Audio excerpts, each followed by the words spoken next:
thank you all for being here today. This is quite a privilege, and it's a joy to be here. I am so just grateful to see how the Lord already brings the message out in the people that begin the service. We didn't compare notes when we were preparing, and there's messages of trust. In fact, there's one of the phrases I'm going to be saying is, Lord, I trust you. And, Vinny, you mentioned that. Josiah said, hey, it's all about trust. And so I'm just grateful that, I get to be a part of it, but I get to be a part of something much bigger than just me, just them, and even just you. It's the kingdom at work and the Lord at work speaking to each one of our hearts. So recognize that. Don't miss it. It's really amazing. And God has something special for you today. He's been working you up to this moment. There's something he wants to speak to you. I feel it. It's in here. I feel this rumble, this fire, and it's for you. Something that he wants to encourage you with. I love the way Danny has been starting the services. You don't want to hear some good news? And he says some good news. I want to ask, do you want to hear something funny? I love starting with something funny. So these are bulletin bloopers. All right, so I guess these appeared in bulletins at some point. First one, please sign up for the Fasting and Prayer Conference. Meals are provided. Ladies, don't forget the rummage sale. It's a chance to get rid of those things not worth keeping around the house. Bring your husbands.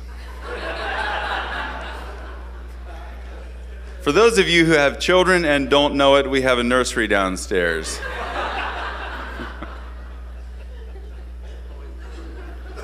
Next Thursday, there will be tryouts for the choir. We need all the help we can get. A bean supper will be held on Tuesday evening in the church hall. Music will follow. My kids would love that one. At the evening service tonight, the sermon topic will be, What is Hell? Come early and listen to our choir practice. Who puts these things in the bulletin? Please place your donation in the envelope along with the deceased person you want remembered. I forgot the word name. Potluck supper Sunday at 5 p.m. Prayer and medication to follow.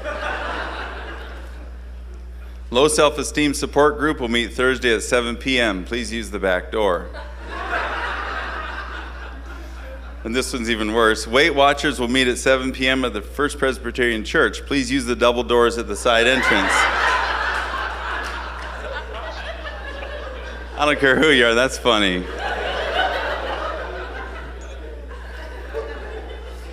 Sometimes it's just good to laugh. The Lord laughs. He loves to laugh. So today I want to talk to you about seeds. And these are seeds for life. I asked the Lord what title he wants to give this, and he said, call it Seeds for Life. And I started meditating on that, and I thought, man, that could go all kinds of directions, but he has come to give us life. That's his whole purpose. That's who he is. And so he gives us, yes, seeds, and they are designed to bring us life. They have life in themselves. He gives us seeds for the rest of our life. It is seeds for life. You come up with the message that he has for you. Listen to what he's telling you. It's our choice what we do with them. Deuteronomy 30:19 says, choose life so that you and your descendants may live. So he said, I put before you death and life. Choose life. So these things we have a choice, no matter what they are, what we will do with them. Now, I'd like to start out by reading, before I read anything else, I want to talk to you about the thing that God put on my heart, and it's a slide that I have. There's just a single candle, and we'll get to reading the verses after this, but I want you to be able to picture where you are in life and the fire that God has given you. And sometimes we feel like we're just this lone candle. Now, obviously, when we have a church family like this, we get to interact with other candles, and we get to interact with other fires, other flames, and we get to see what God is doing in other people's lives. But there are plenty of times when we feel alone in our desire to serve the Lord. The reason I put this up here is because this is one of the things that the Lord has put on my heart, that it's one of the things that bothers me, that when I see people that have, there's something God is doing, it's exciting. I look at them, or I have a conversation with them, and I hear them, Josh and Natalie, you guys have, you're lit on fire already. But you're going to connect with other people that are also lit on fire. There's something that God wants to do with that. The fire is not just for one single purpose. It's not just to light you. It's to bring light to those around you.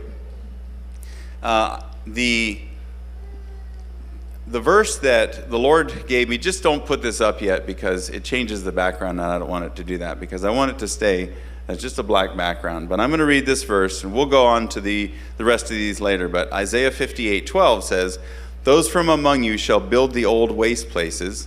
You shall raise up the foundations of many generations, and you shall be called the repairer of the breach, the restorer of streets to dwell in." This verse is amazing to me. It's a verse that God gave to me. I was actually just spending time with the Lord, and he said, "I have given you a name, and you'll find it in Isaiah 58:12. I didn't even know what it said. And I said, okay, I'm going to go look it up.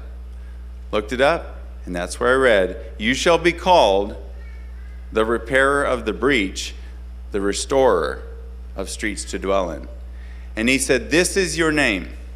I am calling you restorer of broken hope." So that's my name in the Spirit. That's the name that the Lord calls me. He also calls me Doran. But there's a purpose in the name. There's something he has called me to do. He has called me to restore.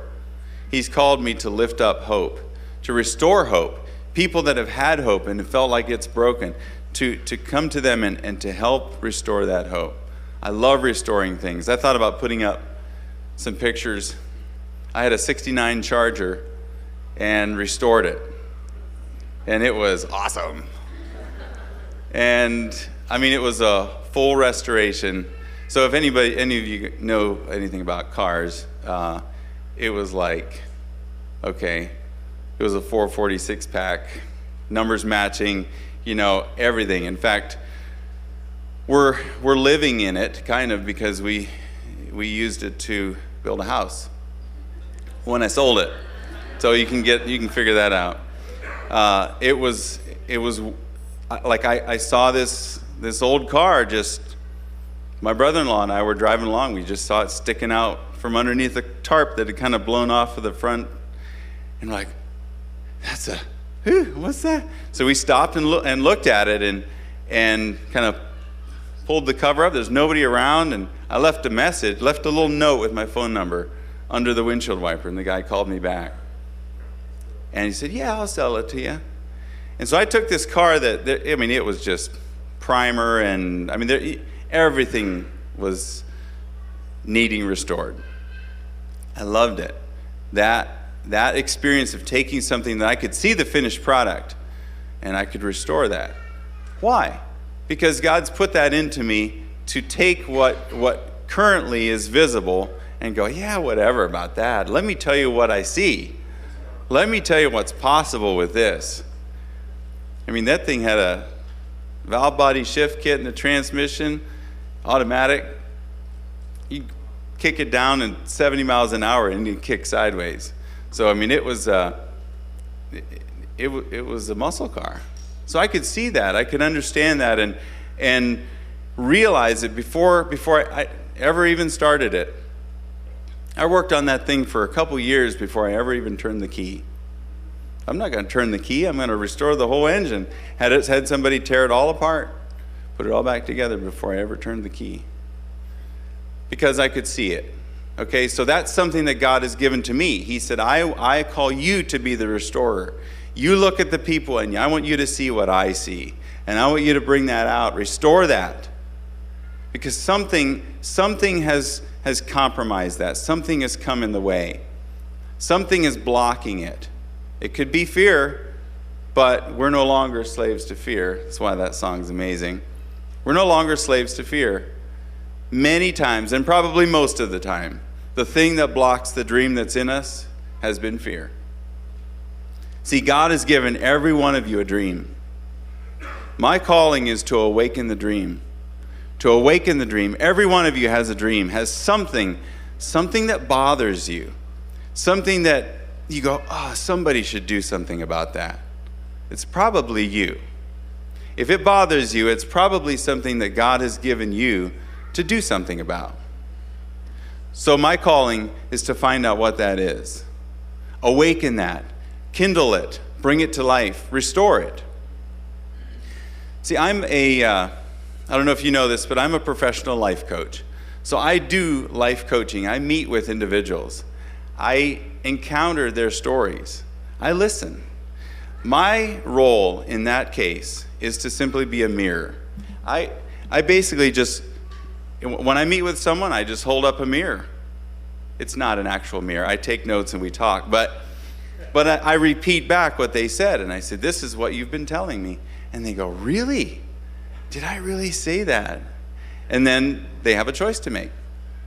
Are you going to do something with it? Or are you going to leave it? Are you going to stuff it down again? And so when people see their face in a mirror, it could be correcting something wrong. If Justin would have a grease smudge on his face, and I'd hold a mirror up, I don't have to go wipe that off his face. I just hold the mirror up, and he goes, hold that still. And he cleans off his own face. Because he wants that to be the case. Most of the time we can't see ourselves, or we get lost in the fear and we don't actually see the dream anymore. The fear becomes more real than the dream. So, again, what bothers you? Is it abortions? All of the abortions happening. Does that bother anyone? I did a quick search just on world stats. And it's astounding.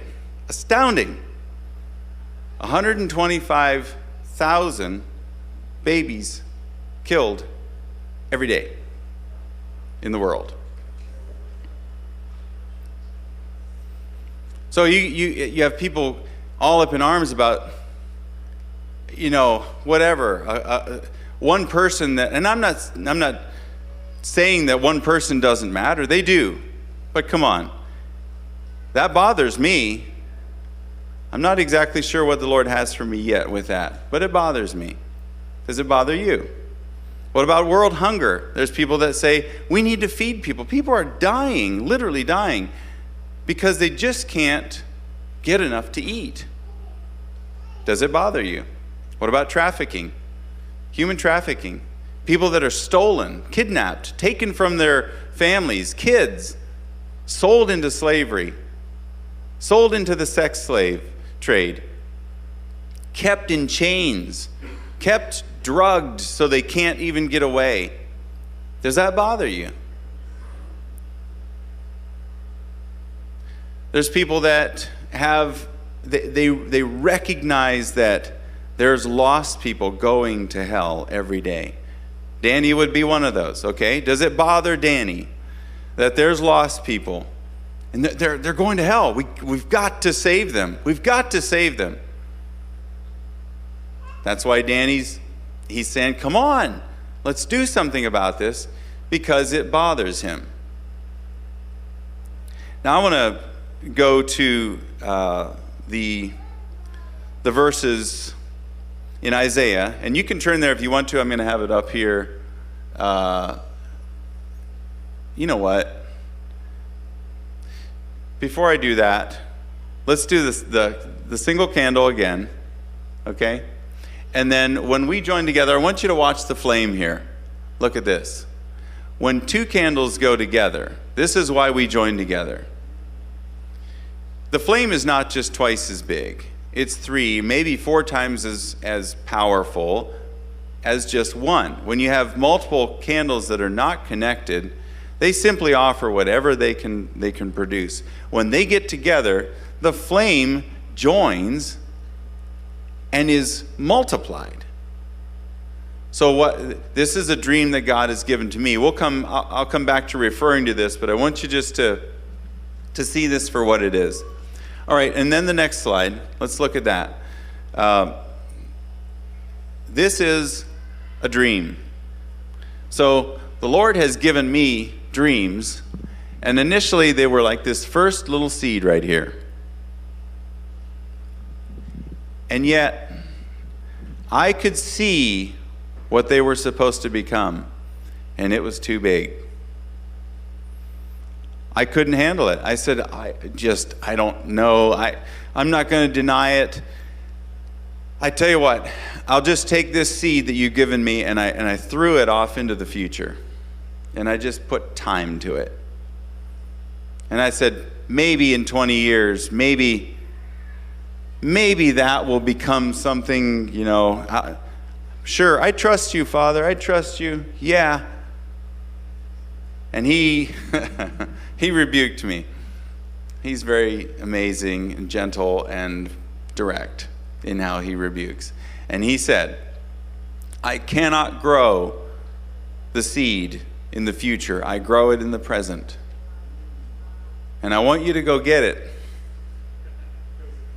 And I want you to go get all of them. And he reminded me of all the seeds that he'd given me over the years that I had thrown into the future because they were too big. And so I took some time, and I'm telling you, it took hours that I sat with the Lord, and I said, all right, tell me the next one. And he would say, remember, I gave you this dream of, and sometimes it was a literal dream that I had during the night where I would wake up and I'd write this dream down. Sometimes it was just a thought that came to me and I went, wow, that's amazing. Or sometimes it was something someone said to me. But he gave me these seeds, and I sat with him, and I went, and I just said, I'm going to take as long as it takes. And I said, okay, all right, that's the seed of this. And I spoke this out. I wasn't just doing this in my head. I was speaking it out. I said, I go into the future where I threw that seed, and I pick it up, and I come back, and I sit back on the couch. I'm telling you, I said all of this out loud, okay? And I said, I take the seed, and I plant it in my heart. Lord, I plant this seed of whatever it was in my heart. And I close the soil of my heart over that, and I ask you to grow it. And then I would sit there, and I would say, okay, what's another one? And he'd tell me another one. And I would go, and I would get it, and I would say, I go into the future where I threw that seed. And I kept doing that until I said, what's another one? And he said, that's all of them so far. And I felt this pain in my chest. I'm not kidding you. It was, and I wasn't forcing pain. I was sitting there and I said, Lord, I feel like my heart's gonna split. I can't hold this. I can't take this. And he laughed. I heard him laugh. And he said, yeah, that's like an acorn seed thinking it's going to split the earth. You're bigger inside than you are out. Keep planting. I said, okay, I'll keep planting these seeds, and I trust you that it's not going to kill me. So some of those seeds, if you look at what happens, the moment I planted them, something started to take place. And this second one, where there's a little shoot that comes through, from that moment on, you can never go back. You can never take this or this plant and shove it back down into the seed. In fact, look at the hull on the fourth one. The hull is coming out of the ground. You will never shove that plant back down into that seed. The seed is dead and the plant is alive. You have two choices at this point. You either kill it or grow it. Two choices. You cannot ignore it. It will grow. It will grow. The reason is that soil is designed to grow seeds. It doesn't matter what kind of a seed. You put a weed in the soil and the soil is going to grow it. In fact, you put a steel post in the soil is going to try to grow it. That's why it'll rust. You put a fence post in there, it's going to rot it off trying to grow that thing. Because the soil is made to grow things. The soil of your heart is made to grow things, and it will grow. You plant anything negative in there, I promise you it will grow. Be not deceived, God is not mocked. Whatsoever a man sows, that shall he also reap. Good or bad. God gives us seeds for life, not for death. He gives us seeds for life. He wants to bring life to you, through you, to others. He gives us the way to do it. He has given you the soil of your heart. So, you have a choice. The moment it then cracks the surface, it's now visible. What do you do with it? Cultivate around it. If there's weeds that are trying to choke it, like fear or even just other responsibilities, it's not all bad stuff. Sometimes it's just you have to make room for it.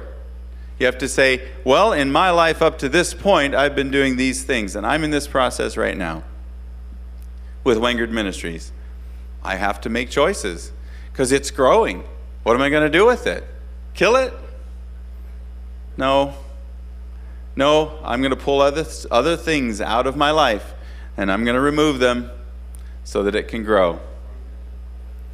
There's dreams of connecting people in the kingdom. God has put it on my heart to take a fire from here and get them there.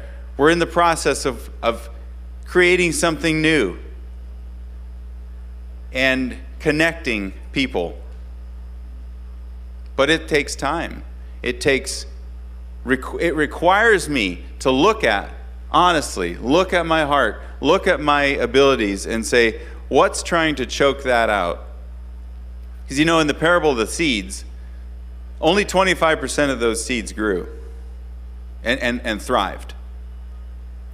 They were all good seeds. It was the word. They were all good seeds. Some fell on stony ground. Some fell on the wayside that was hard packed. The birds came, so the deceivers came and took those. The naysayers came and took those seeds.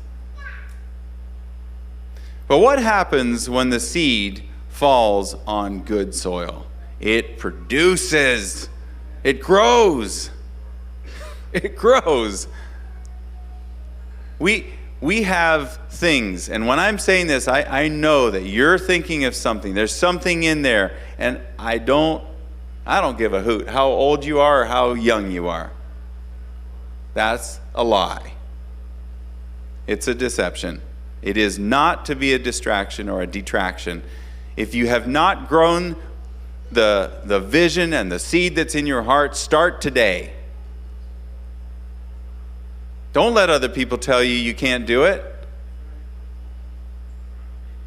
Those are trying to choke it out. Those are trying to steal it.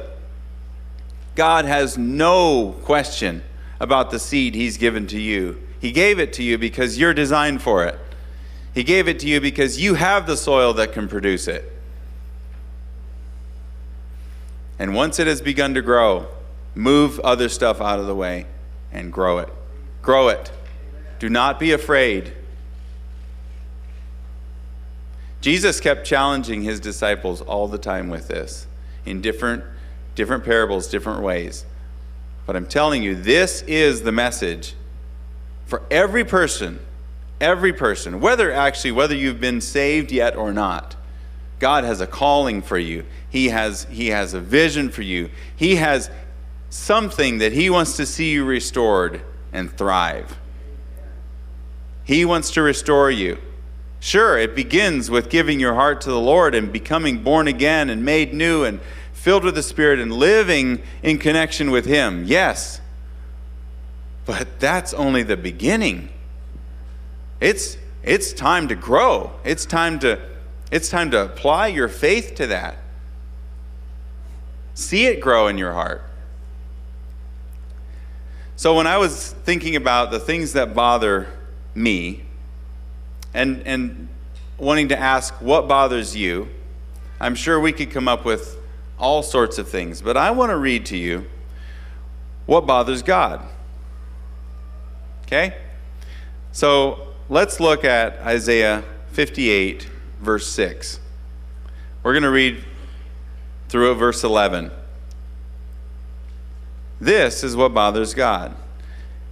Is this not the fast that I have chosen? To loose the bonds of wickedness, to undo the heavy burdens, to let the oppressed go free, and that you break every yoke. Is it not to share your bread with the hungry, and that you bring to your house the poor who are cast out? When you see the naked, that you cover him, and do not hide yourself from your own flesh. Then your light shall break forth like the morning. Your healing shall spring forth speedily, and your righteousness shall go before you. The glory of the Lord shall be your rear guard. Then you shall call, the Lord will answer. You shall cry, and he will say, Here I am. If you take away the yoke from your midst, the pointing of the finger and speaking wickedness. If you extend your soul to the hungry and satisfy the afflicted soul, then your light shall dawn in the darkness, and your darkness shall be as the noonday. The Lord will guide you continually and satisfy your soul in drought and strengthen your bones.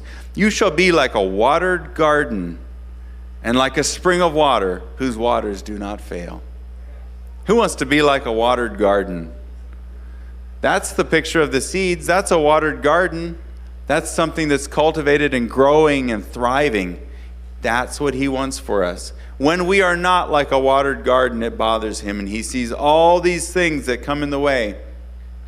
These things that we could and should be bothered by. When he says, don't you see the people around you? Don't you see what I see? Don't you see what bothers me?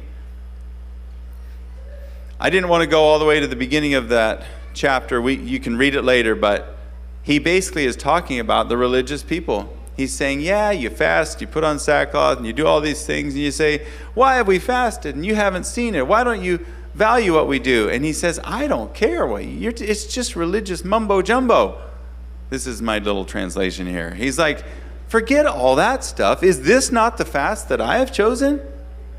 To do these things, to let them bother you. Work in the middle of it and say, I want to do something with this.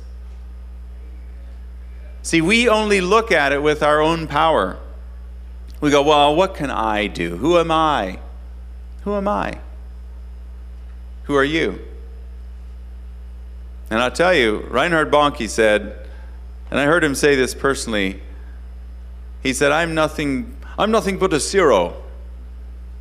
But when I stand next to one, that makes me 10.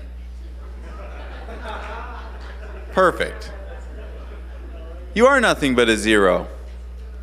With the rim knocked off, as Andrew says. But you are 10 with him. See, we go, well, but, I don't know what I could do about it. And I'm only human. That's a lie. It's another lie. You're not. You're supernatural. You can't do it without him, but you'll never be without him. He promised to never leave you or forsake you. You're always with him. He's always with you. Look at your situation as seated with him. You are at a place of authority with him, and you are able to affect situations because of your authority. You can't do it on your own, but you do it with him, and you ask him what the next step is. Okay? That's always the key. Don't try to figure it all out. Don't try to get all the way to the end. Just let it grow one little thing at a time. Let it grow. Cultivate it. Dig around and go, what's next? Water it with the Word. Pour water on it. Read the Word. Ask the Holy Spirit for wisdom and understanding. Don't run away from it because it's getting too big. It's going to grow. And it should, because you are designed for it. That seed is designed for you. That's why it's in your heart. When we look at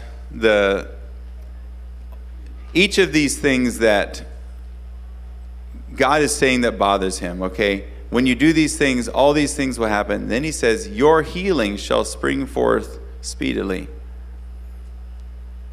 And I looked at that and I realized, there's so many times there's physical issues that happen in our bodies. And we say, why is that? Why is that the case? Oh God, please bring healing. Or we go, I claim my healing and I believe in healing. Sure, those are true, but that's not the extent of it.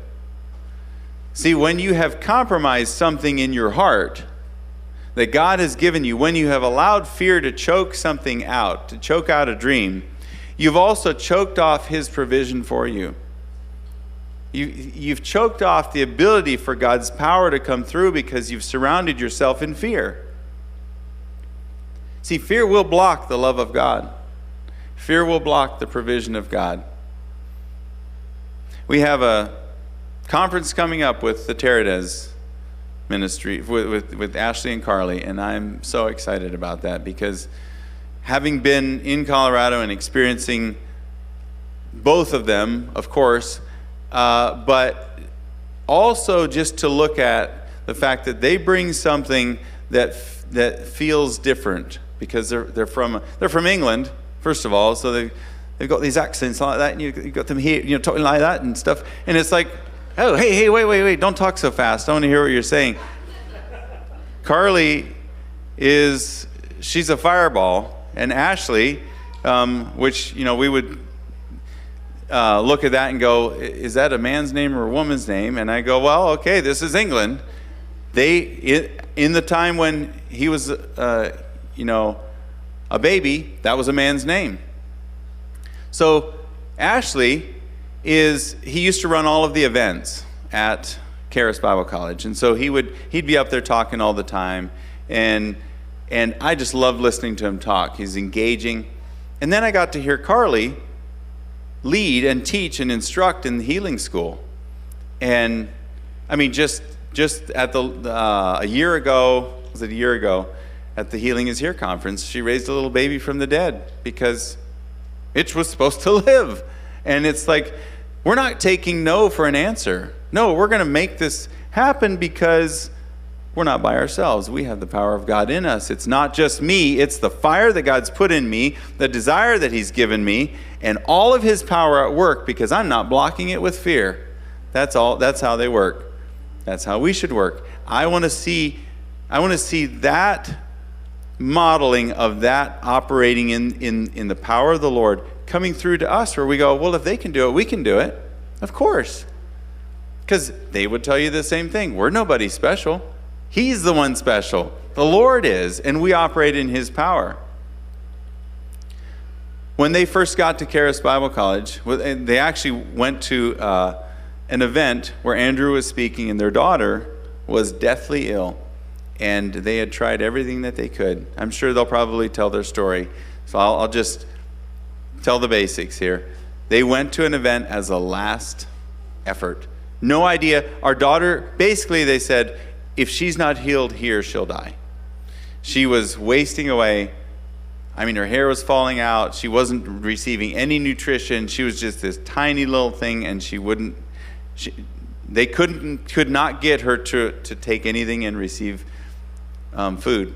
And she was miraculously healed just like that. There's this video of Ashley actually running around the sanctuary with Hannah on his shoulders and just weeping and praising the Lord because she'd been healed just like that.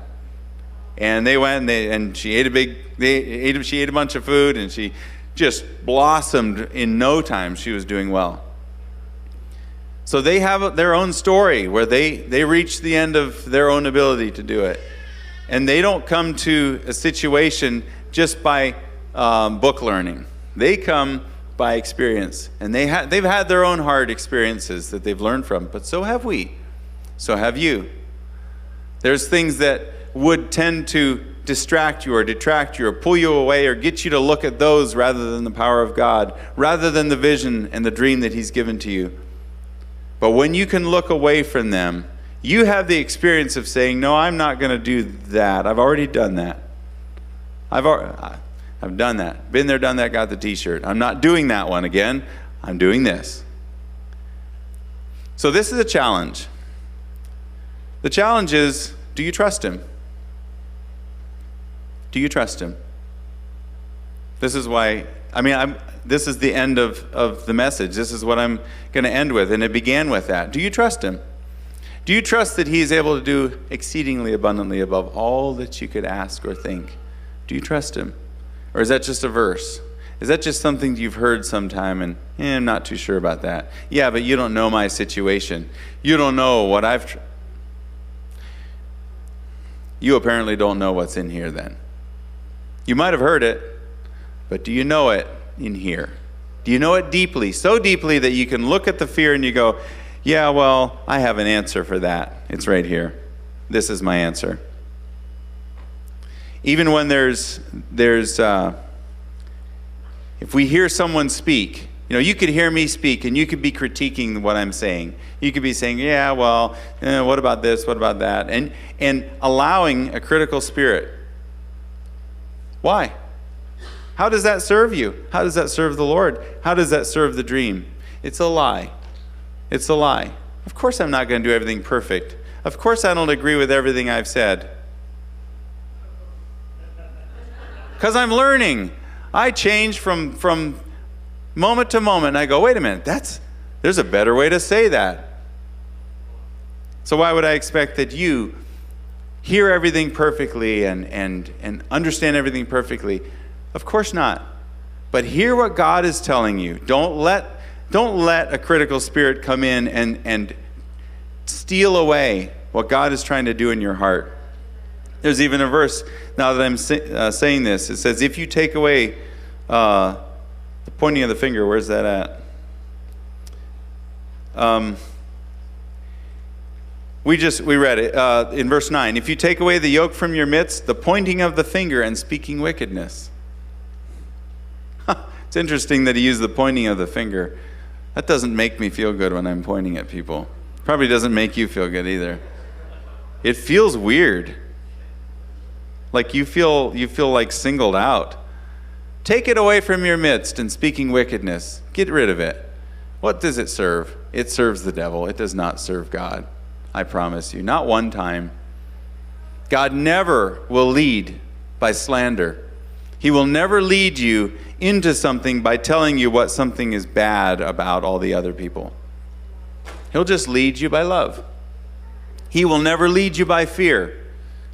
I promise. Not one time will you go, oh no, I should do this. And that it's God? Because God is love. Perfect love casts out fear. There is no fear in love. I got verses like crazy that say God will not lead you by fear. He's a good shepherd. He leads you through the paths of righteousness for His name's sake. He leads you beside still waters. He restores your soul. Yea, though you walk through the valley of the shadow of death, you'll fear no evil. For He's with you. And His rod and His staff, they comfort you. That sounds like a good place to be for a little sheep. Right by the shepherd. He's a good shepherd. He loves you. He's pulling for you. He's carrying you. He's leading you. He's guiding you. He's bringing you into good things, amazing things. Who doesn't want to go into, as a sheep, a pasture of green grass beside still waters? Man, I kind of want to be a sheep right now. He's a good shepherd.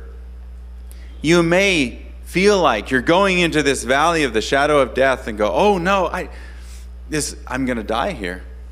Not with Him. See, that's where it comes to the crux. Do you trust him? Do you actually trust him? Do you trust him enough to quit your job? Do you trust him enough to start something new? Do you trust him enough to go connect with a person that you feel inadequate for? Do you trust him? Do you trust him to do the next step? See, he doesn't lead a sheep by just throwing them to the end of the journey. He leads them step by step. And the sheep can't see anything.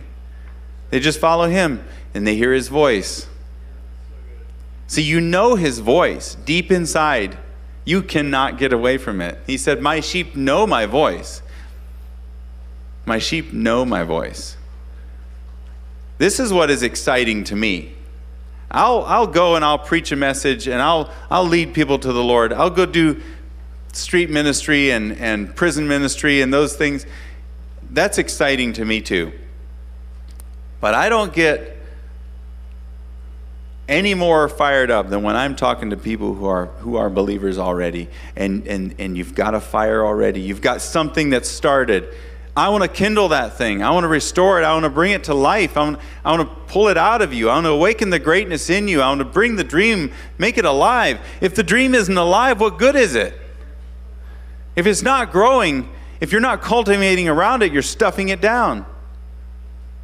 See, Jesus said, you're the light of the world. The city that is set on a hill cannot be hidden. In Matthew 5, he was talking to people that he already knew that they believed in him. So when we look at verse 14, I'm just going to quickly read that because we need to hear it. 14, 15, 16. You are the light of the world. A city that is set on a hill cannot be hidden. Nor do they light a lamp and put it under a basket, but on a lampstand, and it gives light to all who are in the house. Let your light so shine before men that they may see your good works and glorify your Father who is in heaven. See, it's your good works that glorify your Father. You don't just go, well, God, just do something. He says, I'm trying. Would you lift your arm, please, and let's go. He says, let's go. He says, tell them this. And you say, well, I can't say that. And God says, well, I can't either if you don't open your mouth. It's up to you. You are the hands and feet. You are the mouthpiece of God. He doesn't work outside of us. He works through us. He uses the dreams that he's put inside of us so that we can then become a tree that brings shade to those around. We are to be a wonderful oasis of hope to people around us. Why are people not running to the church? Because it hasn't been growing. People haven't allowed it to grow. People haven't allowed their own tree to grow. We should be like a well-watered garden. Everyone in the world should be coming to us, should be coming to sons of God, to children of God, and saying, would you pray for me? Would you help me? And when we have grown this tree of faith, this tree that becomes a wonderful oasis, we have something to offer. We actually have fruit. See, this is not just about growing a seed and just something that kind of grows up there. It grows up into a tree that produces fruit that's hanging low, and the people of the world come and go, oh, what is this? And they come back to the tree and they say, how did this grow? And God is glorified. People are drawn back to him, and they are able to begin to grow their own. So, let your light shine. Kindle the dream. Trust the shepherd. He's leading you. Ephesians 1 Verses 18 and 19 says, the eyes of your understanding being enlightened, that you may know what is the hope of his calling, what are the riches of the glory of his inheritance in the saints, and what is the exceeding greatness of his power toward us who believe, according to the working of his mighty power. The eyes of your heart, okay? The eyes of your understanding being enlightened. This is what I pray this for my children every single day. That the eyes of their heart be enlightened, that they would know what is the hope of their calling. This is what God prays or blesses you with. He wants the eyes of your heart to be enlightened. His love is pressing toward you so that the eyes of your heart can be enlightened. So today, this is my challenge. And I want to invite you to make some steps today. If there's a seed, if there's seeds, if there's a dream that you know about, I want to challenge you to plant it. Go into the future where you threw it. Go into the bin where you stuffed it and plant it. Don't be afraid. Plant it. If there's a dream that's already been planted and you've been covering it, or you've been trying to work around it and not really wanting it to grow, make a commitment today to cultivate it. Pull out the things that are blocking it. Allow the Lord to work in your heart. If we could have,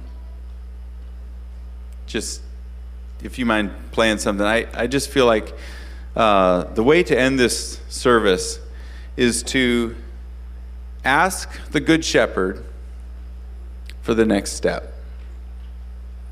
So if there's something that is on your heart right now, and you say, I don't know what to do with this, there's some people here that would love to pray with you. There's some people that have been given a gift of just a prophetic voice, just to be able to listen to the Lord, and if the Lord gives them a word, to be able to share that with you. Sometimes we need that, where we join together and we say, Lord, what are you saying? And he says, listen to them. They have my voice. Okay? So if there's something that you go, what's the next step? I want you to come up front. In fact, we can all, everybody, let's just stand. And I'm actually not going to just spend a lot of time with this. I'm going to pray, and I'd like to just invite you. This is a time, this is really a personal time between you and the Lord. It's not a time of trying to accomplish something with someone else, unless you say, you know what, I want to hear what the Lord is saying to me. The Lord is speaking to you. See, when we started, I said, the Lord has a message for you. I can feel it. If there's one fire that becomes kindled, it was an amazing day. If there's one seed that got planted, it'll change the world. It's all it takes. It's all it takes. Don't feel like you have to do a whole lot. Just ask him. He's good. Trust him. Give yourself to him. Open the soil of your heart to him. Present yourself to him and say, Lord, what is the seed? And he will show you. He will show you. If you're planting a seed and you want to come up front as a way of making something solid in your heart that you can remember, come up front. If you want to do it where you're at, that's okay too. But spend some time with the Lord. Listen to his voice. Let's pray. Father, we honor you right now. We thank you for your amazing grace. Amazing grace. We thank you for your love. Thank you that you are a good shepherd. That you love us so deeply and so tenderly. That you give us seeds for life. That you want to produce life in our hearts. You want to produce life in the world around us through the dreams that you've given to us. I pray, Father, that you would awaken those dreams. Rekindle those fires. Get rid of the naysayers. Get rid of the thoughts of fear or negativity and doubt. Allow us to see clearly as you see. To see freely as no longer slaves to fear. That we would sense your heart, your joy, your faith, your excitement about what you want to do in us and through us. I pray that this message would go deep into the heart of each person that's here and each person that's listening. that we would not ignore what you're doing. We would not ignore it and push it back, but that we would be good soil, that the seeds of your words to us would grow. So, Father, we trust you. We trust you.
So Josiah just shared something with me that really resonates.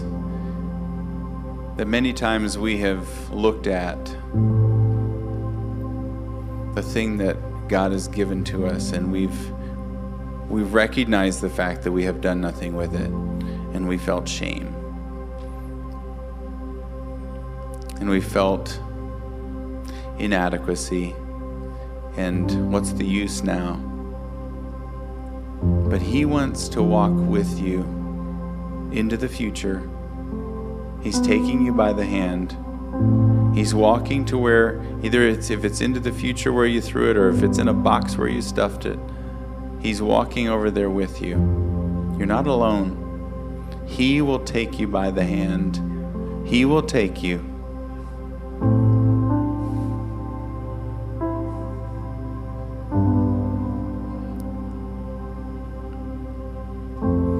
As a father with his child,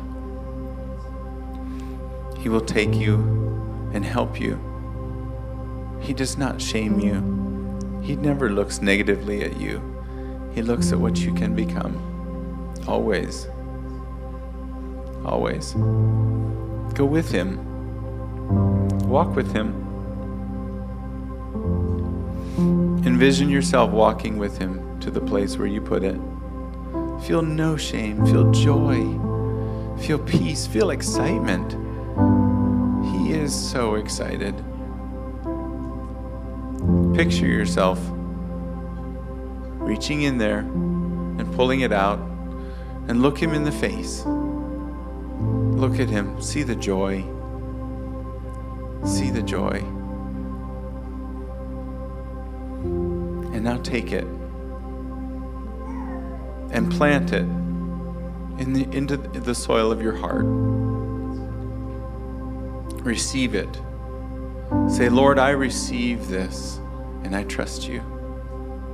Thank you for not condemning me. Thank you for not shaming me. Thank you that you always forget those things which are behind, and you press forward to those things which are ahead. Let Him lead you. He's good. He's so good. He is always, always with you.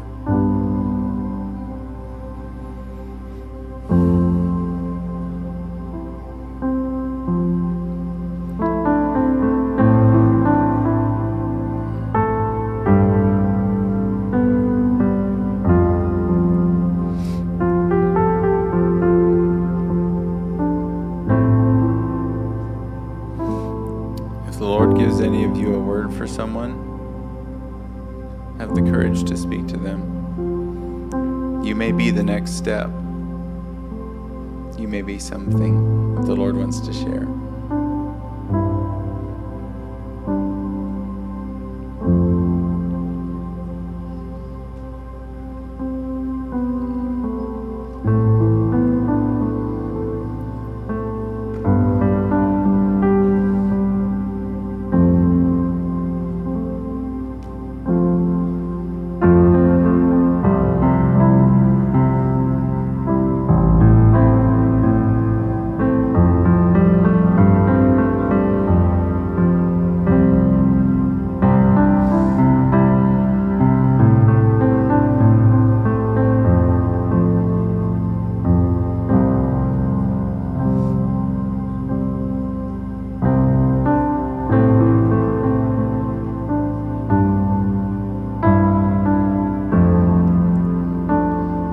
else that's coming to me right here, that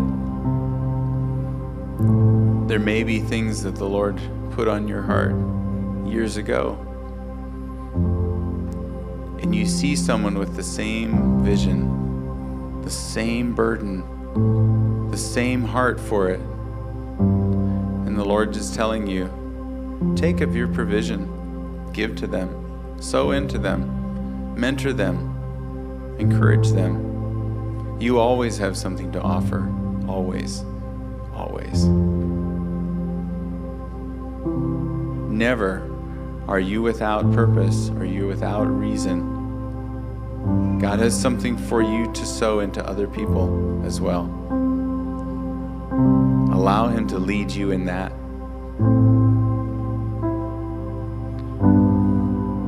Because you can join your vision with someone else's. You can cultivate it with them. You can water it. You can encourage them. Maybe this was the joining of the candles that I was seeing earlier. Allow the Lord to minister to you right now and speak to you. Do you smell it? It's the smell of soil. I love the smell of good dirt. I really do. It's being cultivated. The weeds are being pulled out. The seeds are being planted. Life is beginning. Life in the seeds.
Great words. Josiah was just saying as well that the Lord had to work in his heart and cultivate the soil, stir around in there, and he felt hard-packed and unable to even receive a seed. It wasn't good conditions.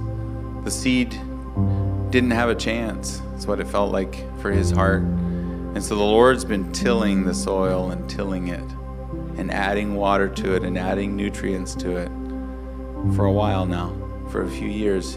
The Lord's been cultivating the soil of his heart. So if that's you, let him do it. It feels like he's digging around in there, and he is. But he's good. He's adding life to it. He's adding nutrients to it. If you can imagine a bucket of hard-packed silt, you wouldn't be able to hit through it with a chisel. But you start adding water to it, and you start scratching that surface and scratching that surface and scratching that surface and adding more water and more nutrients and a little bull country in there. And it starts to add nutrients and life. And you can start to move your fingers through it. You get to where you can dig your hand all the way down into the bottom of that bucket and pull and just filter that soil up through your fingers. It's ready for seed. So wherever you are, let the Lord work in your heart. Don't feel condemned if your heart is hard-packed. Don't. He doesn't. Just let him work. Let him work. He's cultivating it. He's stirring. Because there is a work he wants to do in every single one of you. Thank you for these words. This is amazing. This is the Lord. This is Him speaking to us, okay?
So there's just ministry that's going to keep happening up here, and I'd just like to tell you all, you're welcome to leave. You're dismissed.